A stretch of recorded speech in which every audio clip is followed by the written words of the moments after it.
On va poursuivre avec une autre entrepreneure. Elle s'appelle Sonia Eskesh. Elle aussi, elle est médecin.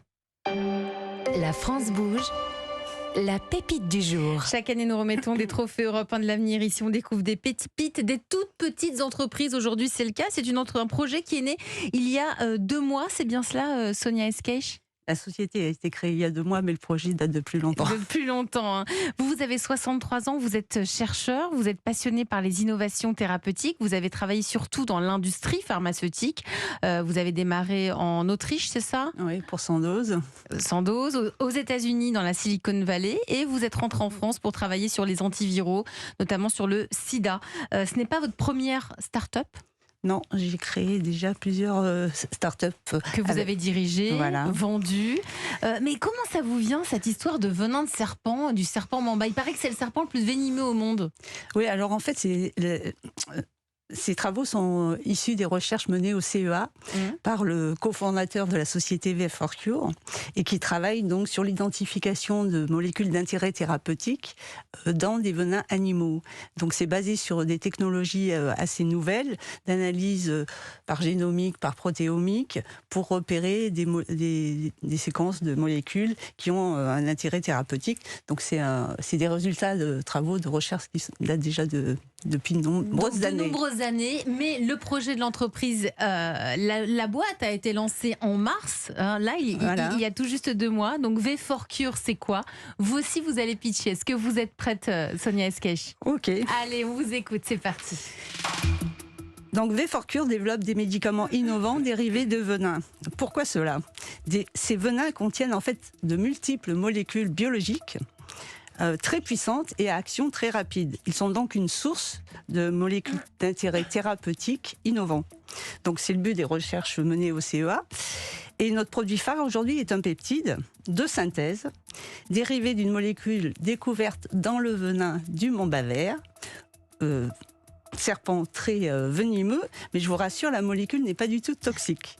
En fait, son activité est très spécifique et très sûre sur les reins, et donc il permet de traiter certaines pathologies cardio-rénales. Donc c'est des pathologies qui touchent des millions de personnes dans le monde, qui ont des conséquences très graves sur la santé et pour lesquelles il existe peu ou pas de traitement efficace.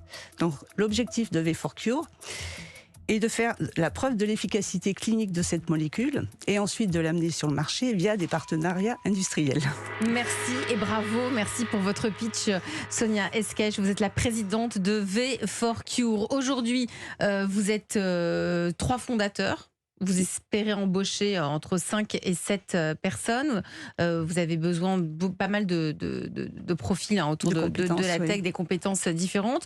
Vous avez obtenu pas mal d'accompagnement en termes financiers, notamment auprès de la BPI, la Banque publique. En fait, on a été grand prix du concours pour l'innovation iLab l'année dernière. Donc bravo. Quel regard portez-vous là-dessus, Audrey Dervelois? Vous êtes la présidente de Sanofi France. Je trouve que ça illustre l'écosystème français. En fait, on dit toujours les États-Unis, Boston, etc. Bien, et je pense que nous, en tant qu'entreprise française, ça fait partie aussi de notre responsabilité, voilà, de regarder ce qui se passe en France, de promouvoir l'écosystème.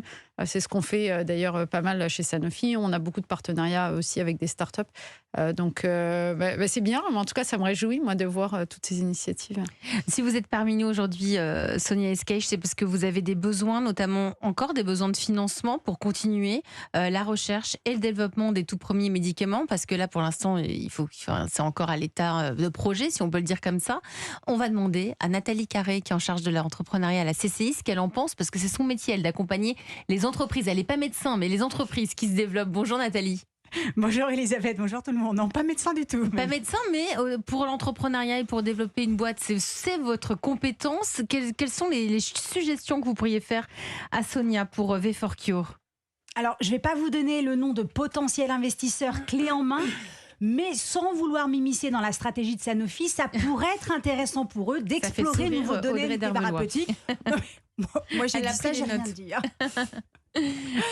En tout cas, au cas où vous devriez aller chercher d'autres financements complémentaires, j'ai des questions et des conseils pour préparer cette recherche de financement. Déjà, que voulez-vous que V4Cure devienne dans les 20 ans à venir? Je le dis souvent, mais les investisseurs ont besoin de savoir le cap prévu des entreprises dans lesquelles ils investissent. Voulez-vous que V4Cure devienne le centre de recherche expert des venins de serpents qui soignent? Voulez-vous plus largement qu'il devienne le centre de recherche expert des venins qui soignent, qu'il s'agisse de serpents, d'araignées ou autres? Voulez-vous aller jusqu'à la phase d'évaluation clinique des molécules, puis passer le relais au laboratoire d'une entreprise pharmaceutique? Ou voulez-vous aller jusqu'au bout? Bref, comment imaginez-vous votre rôle dans ce parcours long et fastidieux du développement d'un médicament? Puis deuxième question, mais qui est en lien avec la première, faut-il développer le médicament puis aller chercher un industriel, ou aller d'abord chercher un industriel puis développer le médicament avec lui? En effet, chaque entreprise pharmaceutique a ses champs de recherche et ses de spécialités. Et si votre partenaire, celui qui vous fera confiance le premier, est spécialiste des antidouleurs par exemple, vous allez peut-être travailler prioritairement sur les venins qui sont reconnus comme des antidouleurs et pas ceux qui peuvent soigner l'hyponatrémie par exemple. Vous avez appris un mot là, Nathalie Nicolas. Oui, alors complètement. Vous avez bien J'aurais dû le répéter d'ailleurs. Vous en pensez quoi, Robert Marino? Parce que votre métier, c'est de fabriquer les candidats médicaments. Tout à fait. Il n'y a pas quelque chose à faire avec V4Cure? En fait, ce qui est, je trouve, magnifique avec V4Cure, c'est de réussir à trouver dans les ressources naturelles les points de départ pour optimiser et découvrir des médicaments. Nous, on peut aider sur ces points de départ à les optimiser, à savoir comment faire mieux, plus vite. Et souvent, le côté essai-erreur qui est difficile avec les retours dans le labo. Mais là, la molécule a l'air déjà tellement bien optimisée, tellement prête. Elle a l'air d'être bien avancée. Il n'y a plus qu'à. Il n'y a plus qu'à.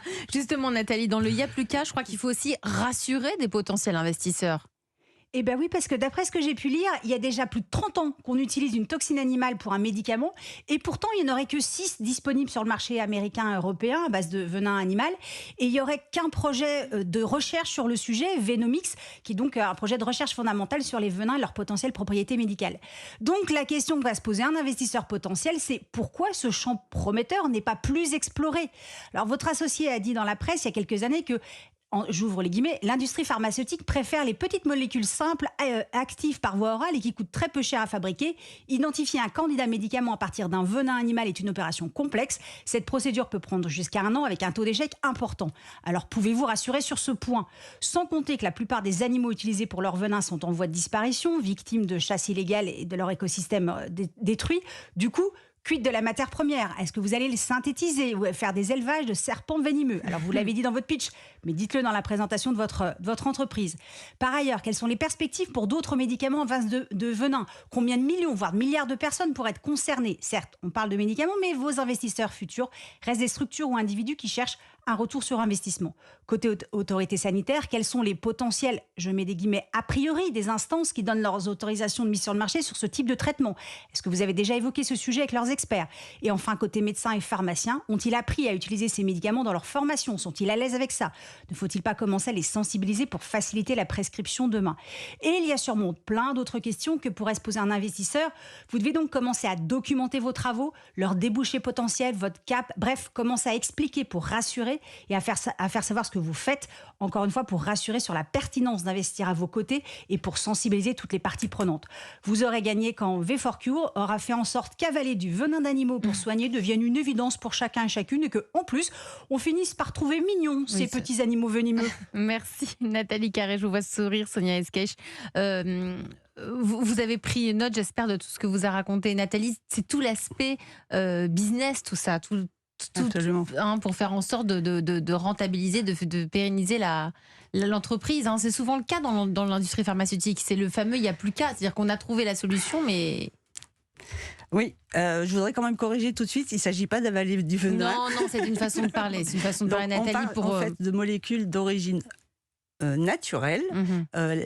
Les molécules dont on parle en fait sont des peptides.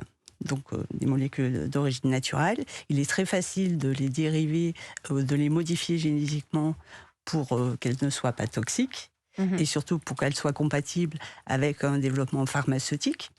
Donc il y a déjà des peptides qui sont commercialisés pour d'autres indications, donc c'est pas le sujet. Ils sont bien sûr synthétisés. Mais bien sûr, oui. Donc au niveau business, il est clair que c'est une aventure longue et compliquée qui nécessite beaucoup de moyens parce que développer un médicament, ça coûte très cher.